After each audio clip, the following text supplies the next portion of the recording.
Hi everybody. Today I'm going to talk about what happens when agency and trust both erode. I'm also going to talk about what happens when you destroy the tools of creativity. But first, a quick announcement. My first book comes out at the end of May 28th. It's called In This Economy, and it's meant to be a guide, a toolbox really, on everything. Inflation, the labor market, commodities, how the stock market works, how the bond markets work, what are recessions, what is GDP, what is supply and demand, what is money? And I'm hoping that the book kind of addresses all of those things, provides the foundational knowledge that is important to interact with the economy that we oftentimes don't really talk about. We just throw these terms around and we're like, you'll figure it out. So I'm hoping that this book will help people figure it out. If that sounds at all interesting, you can pre-order it on Amazon, you can pre-order it on penguinrandhamas.com. You can pre-order it in Barnes & Nobles. There's also a giveaway on Goodreads, and there is also an opportunity to purchase a signed copy that will also have Moo's little paw print on there as well. If any of that sounds interesting, I'll have all those links in the description box below. Your support means the world to me. I'm a little bit nervous, I'm a little bit excited. I've never put something so big into the world, and it's like, whoa. So yeah, of course, if it sounds interesting at all, I highly recommend you check it out. And do let me know if you have any questions. Feel free to leave a comment and I will happily answer it as best I can. So let's talk about what happens when you destroy the tools of creativity. So Apple released this ad about a week ago to highlight their new iPad Pro with the M4 chip, and everybody was like, whoa, what is going on with this commercial? Because in my opinion, technology is great. I love technology. I think technology, the industrial revolution, is like where it's at, right? It's so important that we have technology.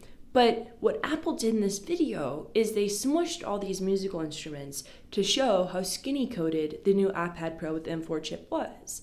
And of course, there's kind of this level of online backlash that came out, but the metaphor is interesting because Apple released an ad in 1984 that showed them cracking a TV open with a hammer. And once they cracked that TV, then all the color exploded. This was kind of the opposite. Once they smushed all the musical instruments, signs of culture in a way, that's when all the color went away.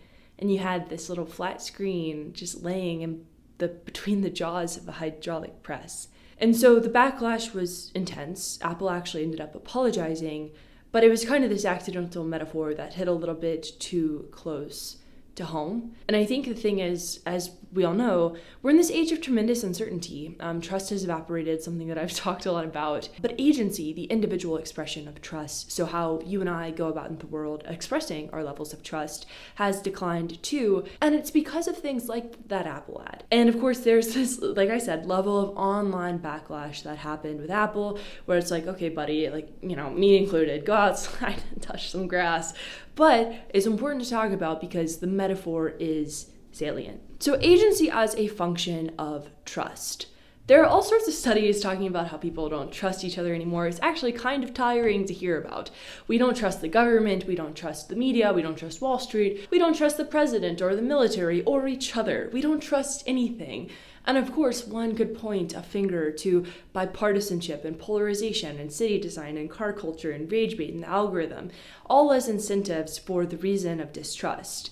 There's a study that was released by the Harvard Youth Poll that showed only one, the United Nations, of the 8 institutions in our survey is more trusted today than in 2015. The level of trust for the UN has increased by 17% over the decade. The remaining institutions saw a steep decline. Trust in the president has declined by 60% since 2015. Trust in the Supreme Court declined 55%. Trust among Wall Street is down 43%. Trust in the US military now at 36%. The federal government now at 17%. Both declined 38%. Trust in Congress is down 34%. Trust in the media is down 18%. Yikes! And trust is this really big thing. It happens on a really large scale. It's a somewhat liquid expression of confidence that people have in institutions, systems, other people. Trust is everything. It's the foundation for public health and voter turnout and policy preferences. But because we've evolved into this strange low trust, high stakes, no action society, we've lost an element of agency or the individual expression of trust. And agency is sort of this ephemeral term, one that could be, if it would fit uncomfortably well into a conversation that you might have around a fire pit at Burning Man. What's your agency like, right? And it wades a little bit into the free will debate and determinism and the idea that maybe everything is random anyway, and we just kind of fit our internal models to match the world and the outcomes around us. But for the purposes of our conversation today, agency, or how people feel about their ability to make decisions, is an expression of trust in the world around them. And to be fair, we do seem to have an element of agency. There are studies showing that people feel fine about their personal financial situation, but completely terrible about the national financial situation, and showing that people love their congressmen but hate Congress, if Fenno's paradox to be specific, a perfect petri dish of individual expectations and national outcomes, and the rather disastrous mismatch between the two.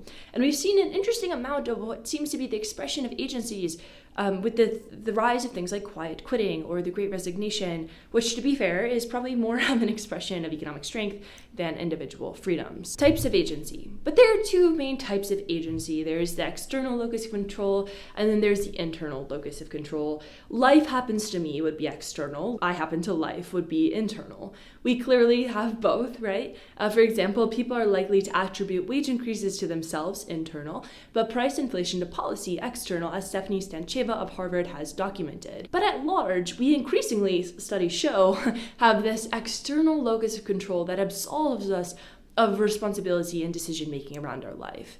In her book, iGen, Jean Twenge documents the shift of the youth over the past 60-ish years to a more external locus of control. In her 2004 paper, she talks about the alienation model, how the rise of individualistic values increase egoist tendencies or blaming bad stuff on other people and crediting good things to yourself. There are all sorts of negative consequences to this, like higher rates of depression and anxiety. Everyone wants a god, and because of that, everyone needs a devil. The devil has come in the form of skepticism, the form of distrust, the immediate outrage at anything not immediately familiar. And God is nowhere to be found. There are very clear visible culprits to an external locus of control, like structural affordability. This is totally an aside, but when you do videos, like, you get kind of warm, so I changed out of my jacket. But so there are very clear visible culprits to an external locus of control, like structural affordability problems and actual institutional failure, but there are also deep undercurrents of a lack of agency. And so my theory is that in order to even begin thinking about rebuilding trust, we have to think about rebuilding agency. And so it's not just polarization and bipartisanship contributing to this, it's an economy that is completely divided at all angles. It's this bifurcated economy that exists in a faux locality, which is a word salad just in case you've been missing your daily greens.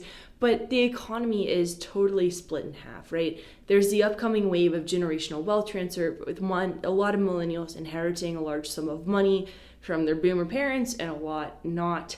It's the people sitting on a golden 2 to 3% mortgage rate, while those who are trying to buy a house right now are drying their tears with different real estate pamphlets. It's a labor market that's great for those who have a job, but very difficult for those who are looking for one. It's the rise of trade school. Gen Z is the tool belt generation, as they say, and the deserved mini rebellion to the cost of a college education. It's the stability in the hospital and healthcare industries as tech and finance experience white-collar recessions. It's the 400 richest Americans holding wealth equivalent to about 17% of GDP, a 15% increase from the 2% level in 1980. The bifurcation is dug deeper by an aging society that tends to vote in its own self-interest, which you can't really blame them for. And not to belabor an ancient point, but our two presidential candidates are ancient. But it's complicated, right? 25% of baby boomers have no retirement savings, but baby boomers are the richest retiring generation that we've ever had.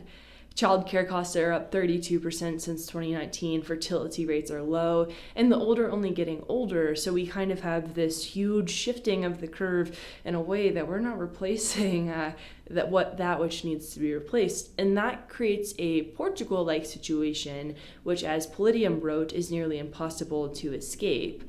As the country struggles with an aging population, brain drain, and youth drain, it also suffers from the impossibility of voting structural reforms into existence. There are people in the United States who might as well be in entirely different universes, but there is a general consensus of a total decline in trust, a total eyebrow raised at everything. So we have this divided economy. We have polarization. and we exist in what Simone Weil would call force. Force is defined as X that turns anybody who is subjected to it into a thing. It makes a corpse out of him. Somebody was here, and the next minute there is nobody here at all. There are plenty of examples of force in modern life. The mind loop of the algorithm, the flashing advertisements along subway trains and highways, politics as theatrics as underfunded last gasps of hope, the smushing of instruments. It makes us little shells of ourselves. Force shows up in media headlines too. If you have a negative word in your media headline, the click-through rate increases by 2.3%. If you have a positive word, the click-through rate decreases by 1.9%, which leads to things like how the briefing book covered bad news bias and gasoline price coverage. Force is companies like Apollo making bets on death, and companies like Bank of America fostering cultures that result in death. The faux locality is something that I am incredibly wrapped up into. It's the internet, where big problems are very accessible and very tangible and very much all around us all the time, and it leads to a mindset where you're like, I kind of know what's happening, so I'm going to tweet out my big opinion on the world. And everyone's like, oh. I went to the art museum yesterday with my friend Matt Bebb. It's funny because I always know this, right? I always am aware of an undercurrent of, we've always been talking about the same things, but I went to the Reason and Emotion exhibit, like I think it's the 17th century movement, Reason versus Emotion, right? And I was like, okay, we've always been talking about how there's a disconnect between feelings and reality. But I think with the internet, right, I think it looks something like this. Like you have the faux locality, you have national, you have local, the bigness of the universe getting shrunken down to the size of our palm. And it doesn't mean the problems are palm sizable, even though people try to do that. It's knowledge disguised as understanding, information that is actionable, but not in a series of quick, easy steps, which we don't like. We really love listicles for a reason. The internet is a campfire, certainly a tool of connection, a tool of beauty, but it's also extraordinarily overwhelming. So we engage with things in this hyper-specific way. We enter into echo chambers, everyone does it, and when our personal tools, which we are only really designed to address things in our true locality, fail us, we lose hope because we're like, oh, you know, why can't I solve this huge big problem that in my faux locality seems totally solvable or seems like totally addressable, but it's not, because we're meant to exist in communities that are small, and the internet makes it all really big. For example, things like the housing crisis are fundamentally terrifying because there isn't really much anybody can do about that. Like you can start a construction company, you can vote for the right person, you can advocate for the right policies, but it's like, whoa, this is a really big problem that's going to take a lot of collective effort to fix. And so the thing is, we can pay attention. Contrary to popular belief, the attention spans are quite fine. We can tune in, and we do, possibly to questionable media, like a lot of the youth getting their news from social media, of which I am a problem. The problem is not that we can't pay attention. We can, but we have no motivation. We just don't care. And the issue here, as Simone Weil highlights, attention taken to the highest degree is the same thing as prayer. Absolutely unmixed attention is prayer. If we turn our mind toward the good, it is impossible that little by little the whole soul will not be attracted thereto in spite of itself. We are what we attend to. And so if we are circling the drain of media negativity and reality TVification of politics and remaining lost in the crevices of our faux locality where our attention is harvested for ad dollars, it is no wonder that we are overwhelmed and feel flattened in terms of responsibility. It is Jonathan Beller's attention theory of value, where exploitation of attention is immensely profitable. Everyone is a business, as Mark Fisher highlights in Capitalist Realism, even you, especially your data.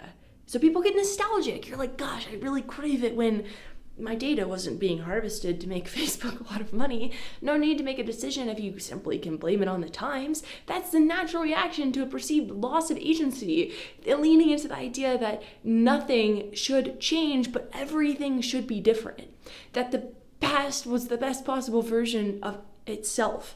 But we have to look forward. Like, it drives me, this is judgmental, but it drives me up a wall when people are like, oh no, this era was the best because we had this and we had that. Eyes on the road, Buster. get out of the rear view. Like, you're not going backwards. Go forwards.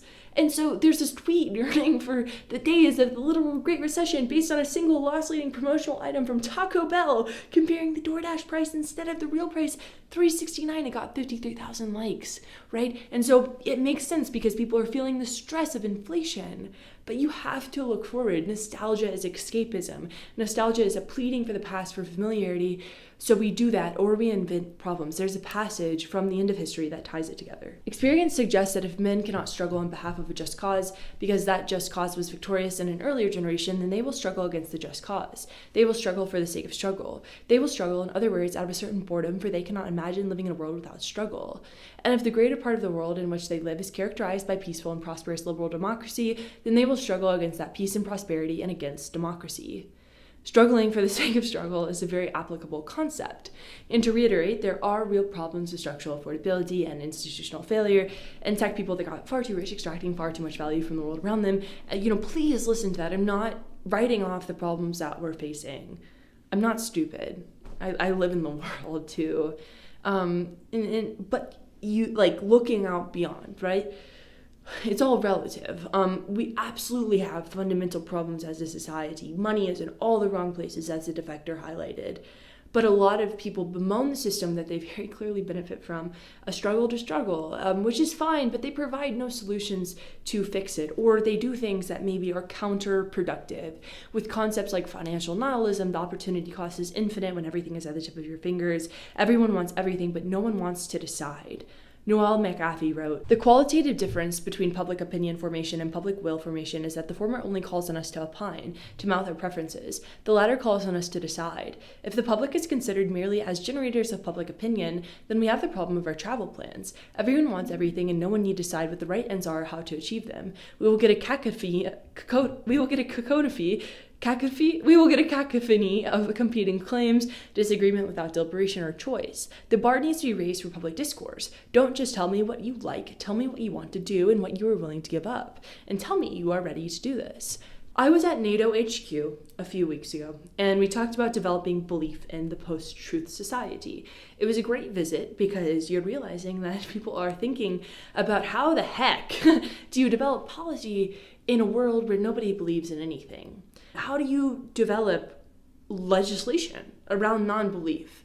And it's made doubly hard by things that Virginia Postrel described beautifully in her interview with Brink Lindsay on The Permanent Problem. People want to feel smart and they want to feel in control, but inevitably all these great technological wonders come from specialized knowledge. When there's something new that you can't see the immediate positive effects of, you have to take somebody's word for it. You have to know what you want to do in a world in which progress can sometimes feel as backwards as smashing instruments for the sake of another screen. You have to know what you want to do in a world where progress isn't always visible. You have to know what you want to do in a world that harvests dopamine, demands attention, and isn't always beautiful. The only way that we battle force is through beauty and through empathy, all the woo weaponization possible, right? Anne Carson did a beautiful interview. It's beautiful in the Paris Review where she talks about hesitation. She talks about how there was a space between things like looking up the definition of a word and actually understanding the word. But now we don't have that moment of pause, that interval to reflect. She says the interval being lost makes a whole difference to how you regard languages. It rests your brain on the way to thinking because you're not quite thinking yet. It's not that. It's on the way to knowing. So it's suspended in a sort of trust. I regret the loss of that. The only hesitation that we have is loading time, the spinning wheel on our screen. I want to talk about something that I think is really beautiful, and it sort of fights the faux locality that I've been talking about. There's a children's TV show called Bluey, which follows a family of anthropomorphic dogs and their life in Australia. The lineup includes Bluey, a 6-year-old blue heeler puppy, and her family, her dad Bandit, her mom Chili, and her little sister Bingo. Bluey is an Australian TV show that premiered in 2018. Created by Joe Brum, who wanted to portray what it was like for kids to see kids through an Australian version of Peppa Pig. Brum has 2 little girls and wanted to create a show that draws on his real life, the highs and lows of being parents, being a family, being kids. The lessons are conveying these seemingly simple ideas of sharing and playing, but they're also, riding bikes and cleaning the house, and it's about hungover parenting and infertility and how hard it is to make adult friends and what it means to belong or not to belong at all. Bluey is successful because it is human, ironically enough. In one episode called Stickbird, you can see that Bandit is visibly distressed. They're at the beach and he's just like, I can't do it today. And when Bingo's sandcastle gets knocked over, he says to her, when you put something beautiful into the world, it's no longer yours, really.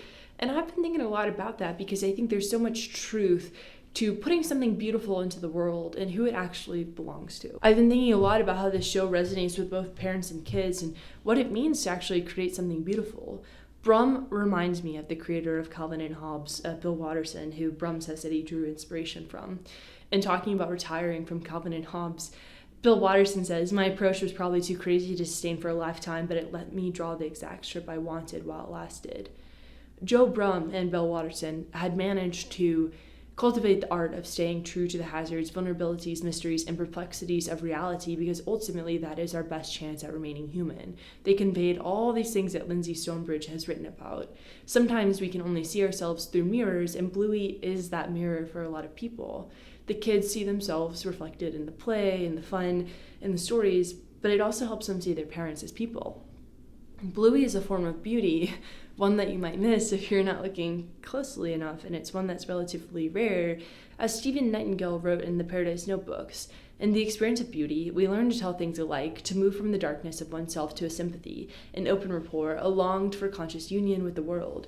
Beauty is a lucid and graceful assembly of forms that calls the mind close to life, our bodies close to the earth, and all of us closer to one another. I think Bluey is one of the most beautiful things of the last half decade, and it's this lesson in humanity and decision-making, and seeing people outside of the faux locality.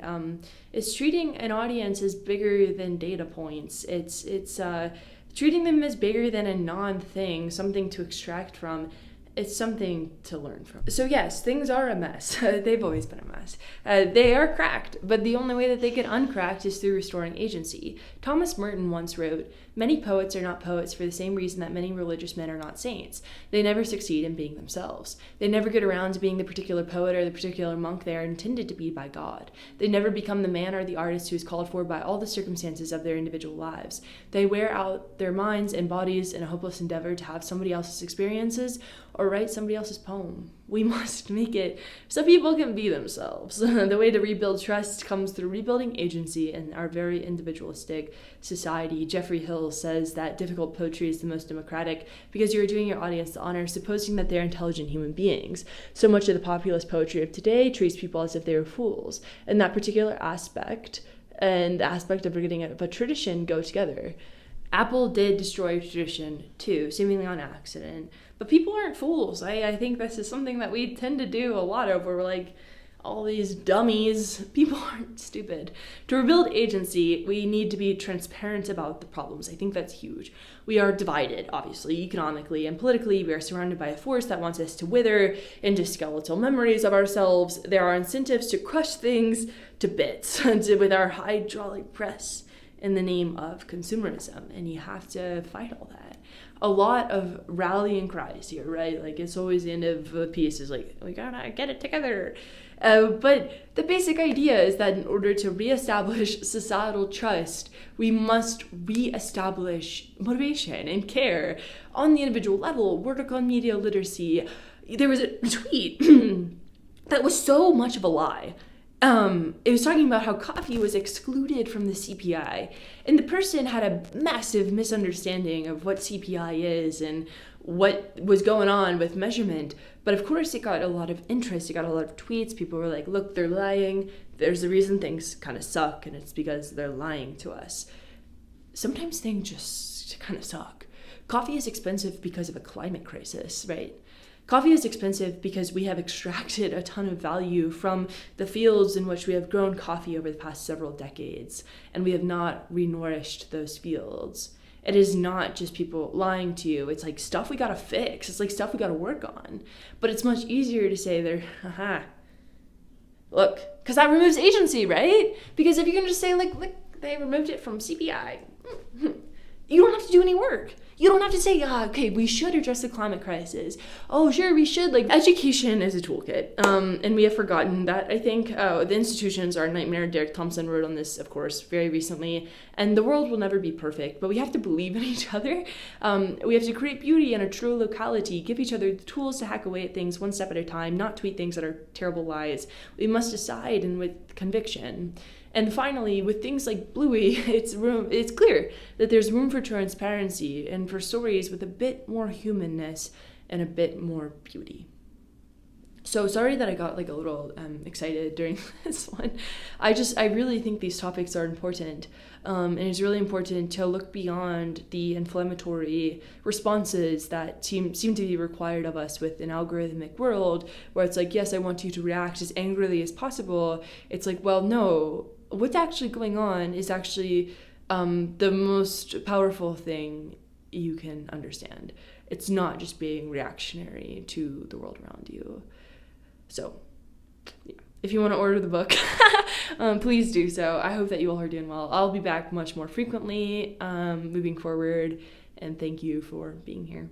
If you want to go ahead and hit like, subscribe, give it a rating, maybe even 5 stars or a like, I appreciate that. Thank you.